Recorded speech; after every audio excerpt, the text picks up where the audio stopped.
Welcome to the Creative Piano Teaching Podcast, the place where teachers from around the world meet to share innovative ideas about music education. Listen and learn as we help you motivate your students, grow your income, expand your studio, and become a more creative piano teacher.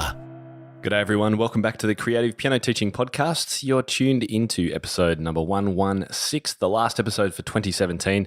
And if you're one of my Inner Circle Piano Teaching community members, a very special welcome to you. My name is Tim Topham, your host for the show. And if this is your first time here, thank you so much for tuning in. The Creative Piano Teaching Podcast is the place where you can get weekly inspiration, ideas, business, and teaching strategies to help support your teaching and grow your studio. Today's show notes and full transcript are available as usual from timtopham.com/episode 116. Now, this is a very extra special episode because I'm actually broadcasting to Facebook Live right up here.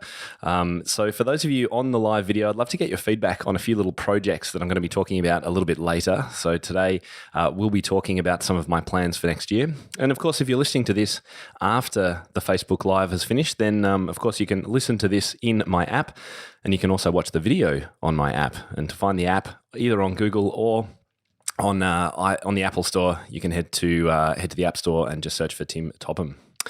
So first question is, how did you go in the Piano Pivot last week? We had 845 people signed up and making some amazing progress in their studios, and hopefully some people who are listening will have been participating in that. It was a pretty amazing experience, and Nicola and I, obviously we enjoyed it immensely. It was a fair bit of work to put together, but when we could see the impact that it was having on so many of you, and in often quite simple ways, just getting you to think through and make some time to think about things that you perhaps don't very often give yourself time to consider, and then how that will affect your teaching next year. It's had an amazing impact. So we're really, really thankful for all that joined. I thought I'd read out just a couple of people's comments that we received. From Sarah, she said, "This week has been awesome and I've loved the specific goals and homework each day. I'll be posting soon with my takeaways. Thank you so much." And from Kathy, she said, "I'm loving the Piano Pivot sessions, only they seem to go so quickly. The workbook has been a brilliant idea and everyone's contributions opens out many, many areas to consider." And of course, that's a great thing about doing a global community-wide challenge, in that you can get feedback on your ideas as soon as you've got them. So we had people filling out a workbook as they were doing these challenges and actually uploading pictures, taking snapshots of their workbook, uploading it, getting feedback for it. It was just all around fantastic. Amy Wright said, "Another fabulous Piano Pivot session tonight" on Twitter. Sorry, this is a Twitter message. She said, "I honestly think this is the best CPD, that's continuous professional development, project I've ever been involved in, and the best of all, it's free and I can do it in my pajamas. Thank you so much, Tim and Nicola. I've never felt as inspired as I do right now." Love that feedback. So great. And also from Valerie, last bit of feedback. She said, "I'm not really an active social media person, but I just wanted to say, as I go through this Piano Pivot very slowly, that I'm really thinking about things for the first time in 20 plus years. How much of my time and money am I spending without really thinking why? What is really the value to me, and what can I get rid of? Having a concise lesson plan that works for every student, technique, repertoire, creative, that was a great idea. It's really helping me. Thank you so much." So to everyone who joined us on the Piano Pivot, thank you very much. I hope you got a lot out of it, and we'll be making sure we follow up with you in the new year to see how you've gone with actually holding on to those goals and achieving them and hopefully blowing them out of the water. Now, if you're watching live on Facebook, I can see there's about 9 people now. Let me know if you like my hat. I'm wearing one of those Santa hats, which I always like doing at this time of the year for special occasions. Do say hi. Thank you, Catherine. Catherine's approved of the Santa hat. That's great. All right. Now, if you missed this Piano Pivot that we've just had, you can register for the waitlist for our next time we run it in 2018. Just go to pianopivot.com and you'll see the buttons I've changed into waitlist buttons there. So that's a great way to actually get organized. I'm not sure when we'll actually be doing it, but if you are interested in joining us live for that, you can do that there. Inner Circle members can grab the workbook and watch the videos at any time. And if you're interested in that and not a member of the community, you can head to timtopham.com/community. Okay, so today's live podcast recording is in three parts.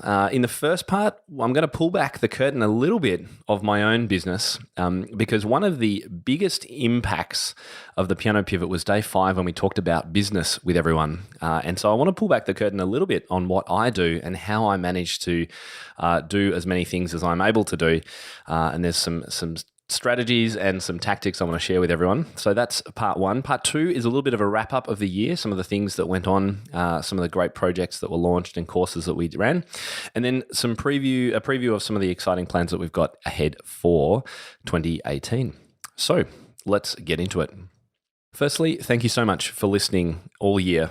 Even if this is your first episode, thank you very much for getting involved and finding out a little bit about what I've been doing.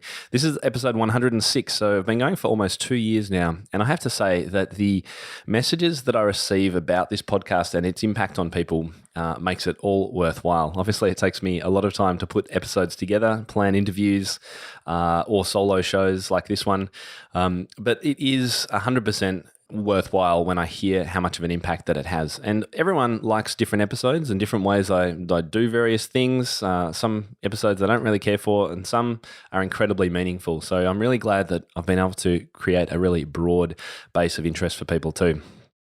Now, lots of people ask me, how do I do it all? Blogs, podcasts, speaking, traveling, my membership site, creating courses, running webinars. How do I actually do all of that? Well, there's only one way, and that's with an amazing team of people behind me, which I've built up over the last 3 or 4 years. So today, I want to introduce you to that team and who does what to give you an idea of what it takes to put together both these shows and to also create the content for the blog and all my resources for piano teachers. As I mentioned on day 5 of the Piano Pivot, we were talking about automating and outsourcing. And we went through all the tasks that you do, the ones that you love and the ones that you hate. So have a think now, if you're listening to this and you weren't involved in the Piano Pivot, what are some of those activities that you really love doing as part of your teaching and you're running your studio business? And what are some of those ones that you really hate? Because there are some things that we can do to help you with those ones that you don't like doing. So here are some of the examples that we got on the Piano Pivot: filing, billing, scheduling, calling back parents, following up new leads, cleaning, marketing, websites, you name it. What are some of the other ones? If you're watching on the Facebook Live, let me know. What are some of the other jobs that you really do not like doing as a piano teacher, and we'll add them to that list. So for those jobs that you really don't like, I want you to ask yourself, could you automate those jobs with software, or one of those jobs, to get it off your list? Or could you outsource it by paying someone else to do it? And it was fascinating seeing the results of what people said that they were going to outsource and pay someone else to do when we were doing the Piano Pivot Live. And one of the really popular ones was cleaning. And this is particularly important if you've got a big studio or a group studio or multiple rooms. That is a time, well, if you're using that time productively and listening to a podcast like this, then maybe that's valuable. But otherwise, there's one job which could save you a number of hours that you could be doing much more productive things with. So remember that your time is the most precious commodity that you have. And there is always a cost versus benefit of time spent doing something. I've learned personally this year that the bigger that my business grows, the more tasks I need to hand to other people so that I can work on the things that I'm best at. I shouldn't be worrying about the code on my website. I shouldn't be creating pretty images. I shouldn't be wasting time on graphic design and logos. Not only are they not my areas of specialty, they're also massive time saps. They just suck the time out of your life very, very quickly. So I want you to ask yourself, what should you be doing as part of running your studio? What tasks should you do that will have the biggest impact on what you're doing? What software could you get to automate a few of the other tasks? And what could you hire other people to do? And think about, what do you enjoy doing the most? For most of us, hopefully, fingers crossed, teaching is the thing that we all love doing the most. However, some of those other activities, like I mentioned before, are things that potentially you don't have to do. And I know it's really hard when you're perhaps not bringing in all that much income to start giving money to other people to do things for you. But you've got to look at that trade-off in time and the ways that you could spend your own time and whether that could be more productive. Remember too that the world now is a very much smaller space because of the globalization of the internet. So there are people all over the world for whom $6 to $15 an hour is an excellent wage. Could you tap into these people and not only free up your own time, but help someone else support their families in another country? If you're interested in how I use virtual assistants, so what we call people who are working for your business virtually from another part of the world, virtual assistants, I have a video walking you through this process in my members resource library because it's really easy to hire the wrong people and waste a lot of money. So there are some tricks and strategies, and I've got a video all about it. So let me introduce you to my team who you perhaps haven't met before. My podcast team, without whom you wouldn't be listening to this or watching it right now. Nicola Canton first. She joined me on the Piano Pivot. She's been an instrumental member of my team for, must be coming up to close to 2 years now. She is my podcast producer and the manager of my community. So she's a person who helps me with the inner circle and the forums, and also helps me put together all of these episodes, does all the background work. So I have the pleasure of interviewing people, which I love doing, putting the recordings together and letting her coordinate the rest of it. So thank you very much, Nicola, for all that you do. Balazs is my video editor. He's over in, I'm going to get this wrong, Eastern Europe. I think it's Serbia. So he edits and uploads all my podcasts and does all the video work. So if you've ever seen any flashy videos on my website where I'm sort of playing the piano and there's another image in the other corner, another angle there, he's the man that does all that for me. So thank you very much, Balazs, who I know will be listening to this and editing it.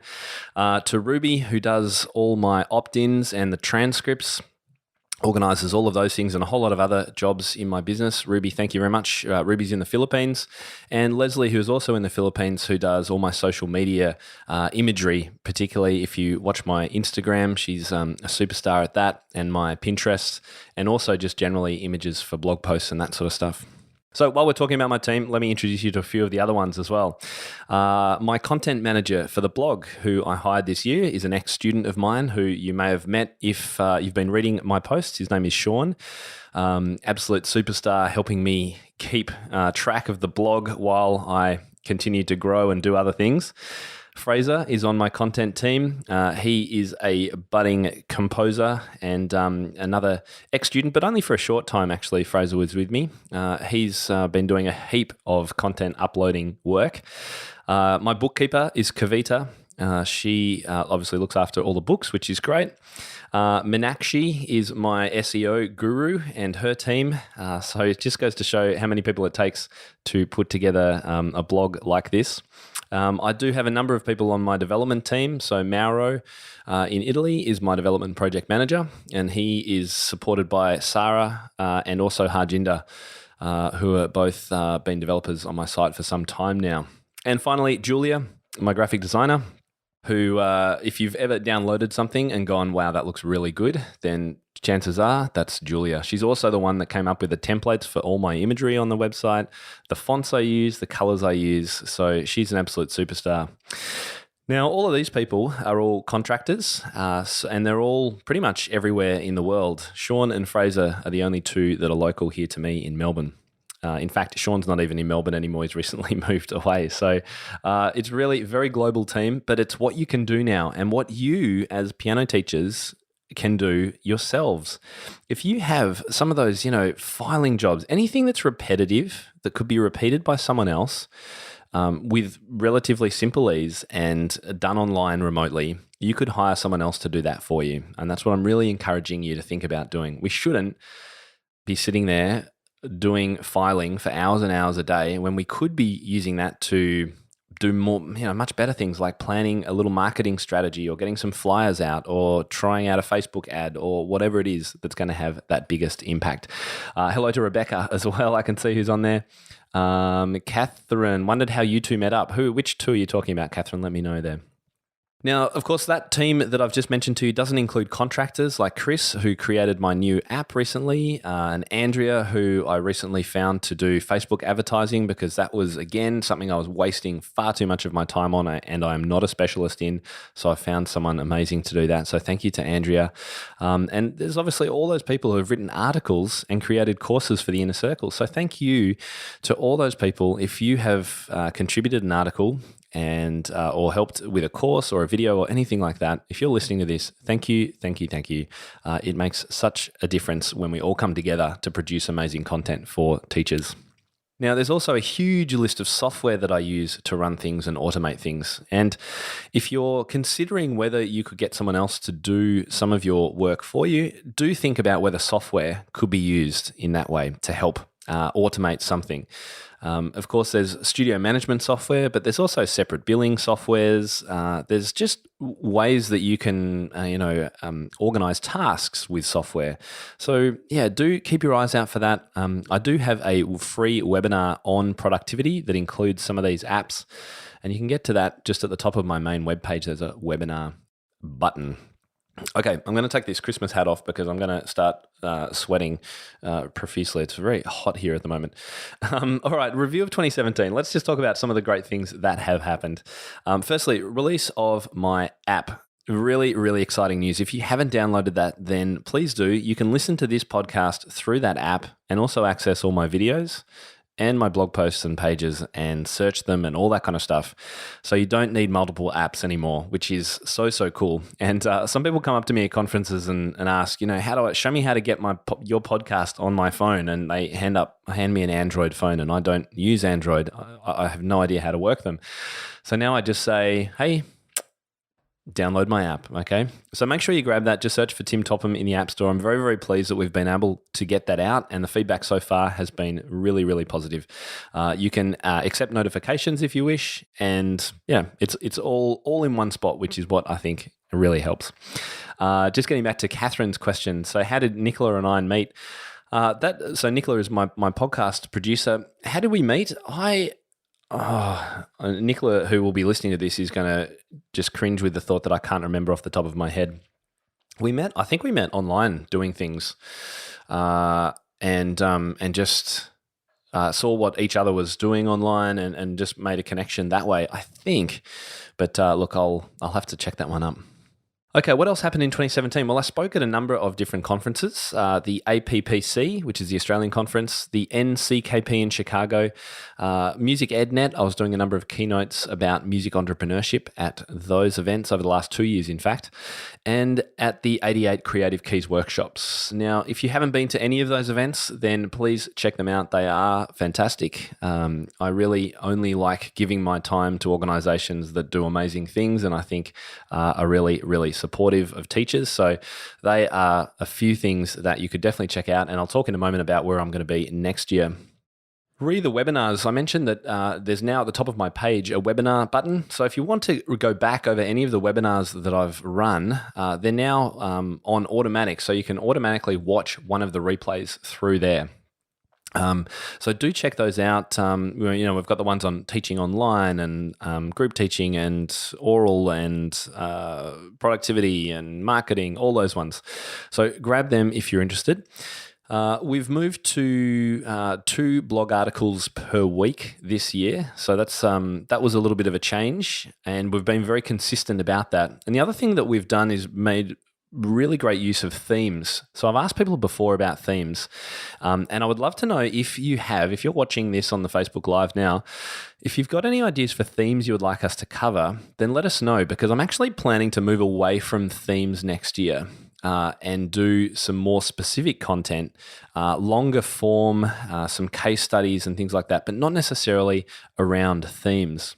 But one thing I have done while I'm waiting for any of those suggestions to come through, what I have done is create a short link to where you can find out all the themes and get links to them all, the ones that we've done over the last 2 years. And that's at timtopham.com/themes. Really easy, right? And we have covered pretty much everything that I've wanted to cover. So we covered summer camp planning, group piano teaching over 2 different months, growing your piano teaching business, music learning theory, online piano teaching, special needs piano teaching, early childhood music, creative piano teaching, teaching beginner piano, planning curricula, exploring piano exams, recitals, pop music, more business. I'm just going through the list here. Technology, composition, teaching piano by ear, and being a new piano teacher. That was our most recent theme. So if any of those are of interest to you, you can head to the website timtopham.com/themes. We haven't got a direct link for that on the app yet, but you can easily access that through the website. And I hope you make use of that. The amount of information we've got under each of those theme topics is pretty huge. So we've got all the blog posts and podcasts related to those topics in the one place for you, which I think is great. We also released a number of new courses for our members. We launched the Online Studio Launchpad, which is all about how to build and update your studio website, step-by-step plans. We had a full course on group piano teaching because that's become so popular recently. Studio marketing. The two probably most popular courses that I released, my no-book beginners course and 4-chord composing courses, both have been incredibly popular, which is great. We released a course called Amplify Your Oral, which is all about using oral training, making it fun, engaging, using solfa and those sorts of things. And also the Beginner Teacher Blueprint, which we just released this month, and we'll be doing a webinar on at the start of next year. That is the step-by-step definitive guide for new piano teachers. That is amazing. I'm so impressed by what we've managed to put together there. The podcast has actually reached 180,000 downloads as of today, and each episode's getting about 1,000 listens, which is really cool. Now, I keep very close eyes on my statistics as much as I can to see how things are growing. So give us a thumbs up if if that's an impressive number. I was really happy with it anyway. I really wanted to hit 200,000 downloads. Haven't quite got there, but we'll see. Maybe we can do a quick rush on it before the end of this year. If you're interested to know the most popular episodes from this year, here they are, the top 4. Episode number 77 was How to Teach Lead Sheets and Chord Charts with Susan Dees. That was a great episode. If that's of interest to you, timtopham.com/episode 77. Episode 89 was Carol Matz on teaching piano teaching and arranging. That was a great episode. Very much enjoyed interviewing Carol, and having her as one of our experts in the community too has been great fun. Episode 93 was called How to Nurture and Retain Piano Students on Autopilot with Chantel Duffield. And one of the things that she talked about was the importance of setting up some good systems whereby you can automate the process of new students coming into your studio through email systems and email automation. And so that's actually something that I'm going to be talking about next year and producing some training on for teachers so that you can actually work out and find out how to set that up for yourself. And finally, episode 81 was the 4th most popular this year. That was 3 steps to the effective teaching of any piano piece. And it came with a download called My 3 Keys. It was all about, that wasn't My 3 Keys one. That was all about using the concepts of simultaneous learning in order to prepare for the teaching of any piece of music. So do check out that episode. The Creative Piano Teaching Podcast is proudly supported by the Inner Circle, the world's leading professional development and training community for piano teachers. Inner Circle members get access to an extensive library of courses, teaching videos, lesson plans and downloads that cover everything you need to know, not only to teach piano creatively and inspire students of all ages and abilities, but also to support you in building and growing your own studio. On top of that, you get access to our monthly online masterminds, exclusive member discounts on products, services, software and sheet music, plus our active community forums where you not only get advice and input from me, but also from hundreds of fellow piano teachers and my handpicked team of experts from around the world. If you're serious about expanding your teaching repertoire, learning the best strategies to motivate and inspire students while growing a thriving studio, the Inner Circle is the place to be. Find out more at timtopham.com/community and use the code PianoPodcast to take $100 off an annual subscription, locked in for the life of your membership. Now, biggest change for next year for the podcast is I'm going to be moving to seasons. So think about, Breaking Bad or Game of Thrones. They're all in seasons. That's what I'm going to do next year. So I've got 5 topic ideas, and I'd love to know which ones you're most interested in. Even if you're watching the replay of this Facebook Live, let me know which is the ones that sound the best, because I can't do all 5. I'm only going to be able to do 3, probably 3 seasons next year. Here they are. Let me know which ones you like. Motivation and practice. So how to motivate students, the impact of parents, psychology of teaching and learning, all of that kind of stuff. That's one option, motivation and practice. Option 2, business boost. So managing teams, hiring staff, leasing space, software, blogging for teachers, developing online materials. That's number 2. That's called business boost. Let me know if you like that one. Option number 3, teaching outside the box. So looking at jazz and improv, teaching preschoolers, pop songs, teaching off the bench, using games in your studio. That's teaching outside the box. If that's one that you would like me to cover, let me know in the comments. Productivity and flow is my 4th topic option, productivity and flow. So that's all about being effective, setting and achieving goals, time management, outsourcing, controlling your inbox, things like that, productivity and flow. And finally, one that I've called topic 5, the working pianist, which is more about accompanying, running worship music, notation software, arranging, things like that. So ways that you can work as a pianist that's not as a teacher, in effect. So they're my 5 options. I really have to choose 3. Maybe I could do 4 seasons. Which ones are the best out of those ones? I would love to know. If you are listening to this podcast, it's obviously going to be very hard for me to hear you. But if you find the Facebook Live video, let me know. Number 1 was motivation. Number 2 was business boost. 3 was teaching outside the box. 4 was productivity and flow. And 5 was the working pianist. So we've got Rebecca says 1, 3, and 5. Very cool, thank you. And Juanita says 2 and 4. So that's all 5 of them now covered. Though I probably need a 4 too. Okay, keep those comments coming through, guys. I would love to hear what you think. Okay, now in 2018, we've also got a number of courses and webinars planned. So I want to mention a couple of these now. I've already told you about the business beginner teacher blueprint course and webinar that we'll be running. So that's going to be great for any of you that knows new teachers. That will be brilliant for them. I'm going to do a webinar early in the year on mashing up music, which is, getting off the page with any piece of music. Some simple tactics for how you can do that. It's formed an important part of the books that I've created for the AMEB over here. The new Piano for Leisure Series 4 has a lot of creative ideas for getting off the page. So I want to bring that together into a webinar and actually share that idea with everyone, because there are some simple things you can do with any piece of music to make it really, really fun and just go a little bit deeper for students.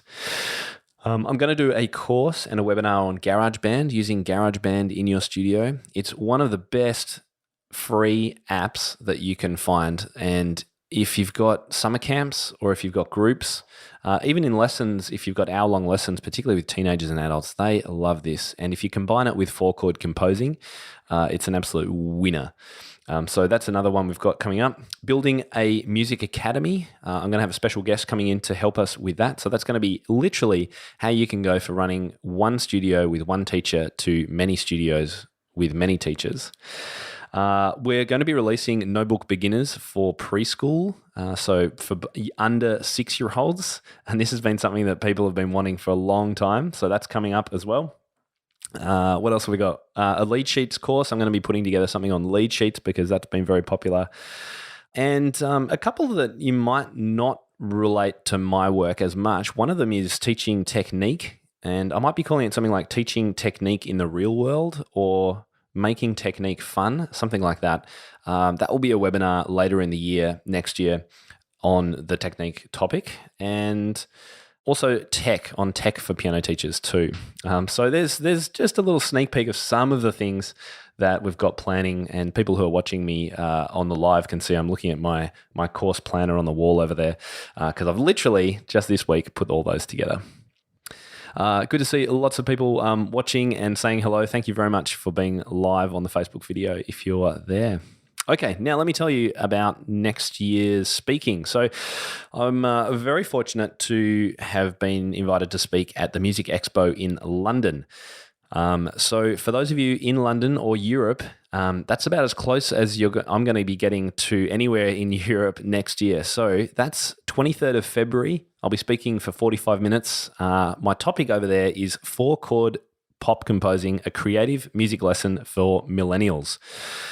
I really am looking forward to this one. I've never spoken at this event before, and we'll also do a meetup in London before that. So as long as you're on my email list, you'll find out about that.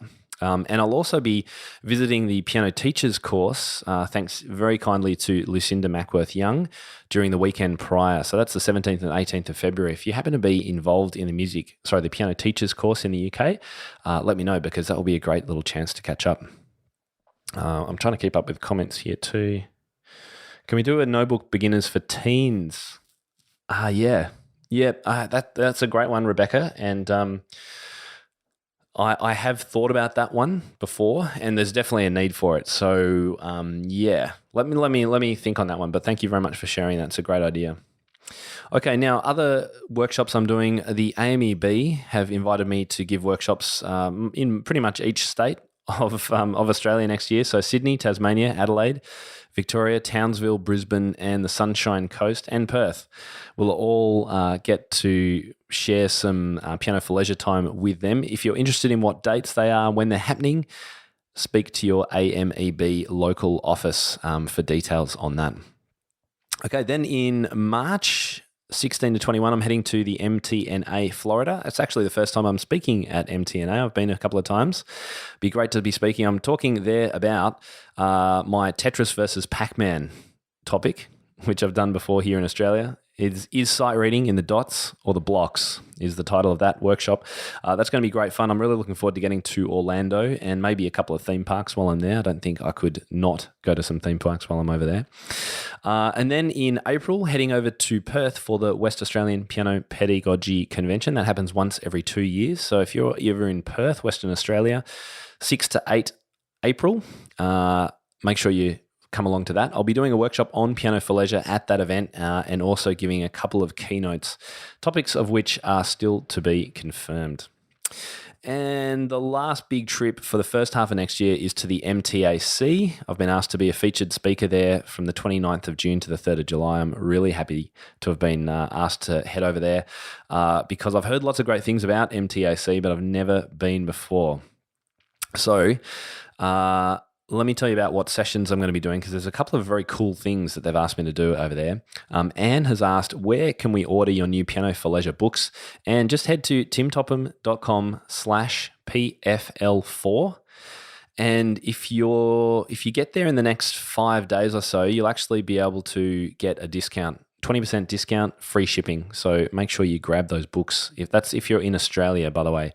Unfortunately, shipping to anywhere else in the world might be a little bit prohibitive.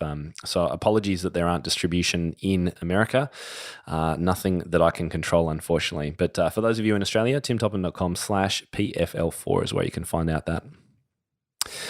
So at MTAC, I'm doing 2 main sessions. One of them's my Fast and Furious technique and repertoire for boys, ways of teaching and ideas around teaching boys in your studio. And session number 2 is on business systems and productivity, which I'm very, very pleased to be presenting on.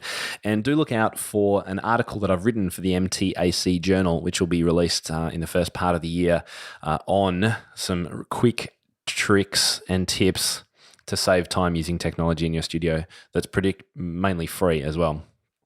I'm also going to be doing some small group coaching on technology and teaching with a bit of a Q&A and a small roundtable. That's an extra thing that you can choose to be a part of if you wish. And we're still ironing out the final details, but it looks like I'm going to be giving a live masterclass of creative teaching. So actually having some students and showing everyone what I do in my lessons with my students, creating chord progressions, doing some improv, all that fun stuff with a group of students live on stage. That is what I love doing like nothing else. So I'm very, very excited about that. We're still putting the final touches to it. If you are interested and you're in California, it's in Orange County, I think, and that's 29 June to 3rd of July. Check out the MTAC website for that. More details coming up soon, and we'll probably do a meetup in that area as well. So look, I'll start wrapping things up now. As we've been going for about half an hour, it's great to see. Thank you. There's 10 or 11 people watching live.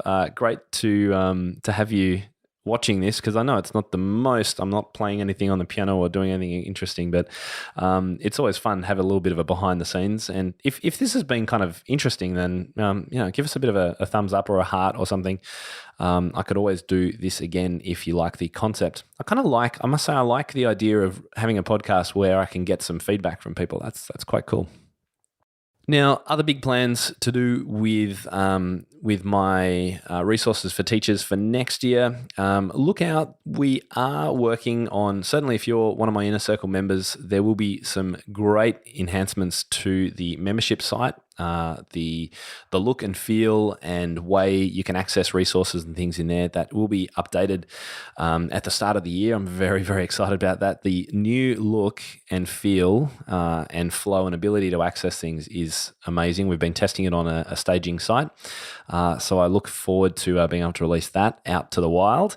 And also the main website will be in need of an update soonish. So I think sometime next year I'd like to do that myself. It's funny, isn't it? I wonder if you feel the same. When it comes to websites, it doesn't really matter how good your website is. There's always things that you want to fix about it and want to improve, because it's a little bit like seeing the next shiny object. You go to someone else's website and go, oh, look at that. That is so cool. I want mine to look like that. Do you feel that ever? I know many of you will have websites that I was just talking to Susan. I'm sure she won't mind me mentioning it. Who says, look, she her website's about 10 years old. She's never updated it. Needs help. So perhaps you're in that category as well. And yeah, that's true. Rebecca says, like everything in life, right? Yeah, it's true. And it's like teaching too. I am never satisfied with my teaching. I'm always trying to better myself and my playing for that matter. I don't know if you can see on my music rest behind me if you're watching. I'm trying to, I learnt Chopin's third scherzo, I don't know, 8 years ago or something. And I was just trying to play it yesterday for the first time again. And it's really rough. My hands feel like bricks. It's so hard to keep up the practice. But anyway, that's another goal for me for next year, is some more regular practice. And I know that many people on their Piano Pivot said that too. Okay, well, look, it's been an absolute pleasure. Thank you so much for all your support, your comments, your reviews and feedback on this podcast. It's been an absolute pleasure being able to create these for you for another year. I love nothing more than hearing the impact that it's having on people. So I really do thank you for that. And I really look forward to some outstanding interviews and more resources for you next year. Remember those topics. If you can give me some feedback, I really genuinely would like to know, because I'm having a real trouble working out which topics I should go with. I'll just remind you very quickly, motivation and practice was number 1. Number 2 topic was business.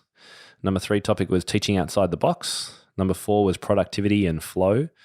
And number 5 was the working pianist. So any of those, if you're watching the replay, or if you're listening to this, and you would like to leave a response, you can always do that on the show notes page, timtopham.com/episode 116. I'd love to hear your thoughts on that. Thank you very much for the comments coming in now. That's good. So I'm just having a look here. Rebecca says number 1 is probably the most important in this generation. Yeah, motivation and practice is a big one. I've got someone in mind who can do an awesome presentation on that too. Beautiful. Okay. So remember that, of course, you can get updates for this podcast via my app. So do go and download that. Head to your app store, either the Google Play or the Apple Store. Search for Tim Topham, download my app, and you'll be able to get notifications of these when they come out. Please share that app with other people. Tell them that they can grab it and download it too if they're piano teachers. I hope they like it and that it's helpful to them. Finally, if you've got time and would like to give me a Christmas present, then one of the best Christmas presents you can give me is a review on my Facebook page. So search for Tim Topham Creative Piano Teaching. If you can leave a review on that page and you haven't done so before, I would value it so much. I read every one of them and it means a lot. It really does. So thank you. If you're able to leave me a review there, that would be fantastic. That's it for the Creative Piano Teaching Podcast for 2018. So until season 1, topic to be confirmed, 2018, I wish you all a very happy Christmas and New Year, and I can't wait to see what you are all going to achieve in 2018. Rest up, recharge, eat lots of great food and drink wine, enjoy your family, friends, and have a wonderful break. And of course, if you don't drink wine, then enjoy whatever it is that you do drink. I'm Tim Topham, and this is the Creative Piano Teaching Podcast. Thank you so much for listening. Ladies and gentlemen, that will conclude this evening's entertainment. Oh, thank you. Thanks for listening to the Creative Piano Teaching Podcast. We'd love to help take your teaching to the next level as a member of our supportive community. Use the coupon Piano Podcast for $100 off an annual membership of Tim's Inner Circle today. To find out more, head to timtopham.com/community.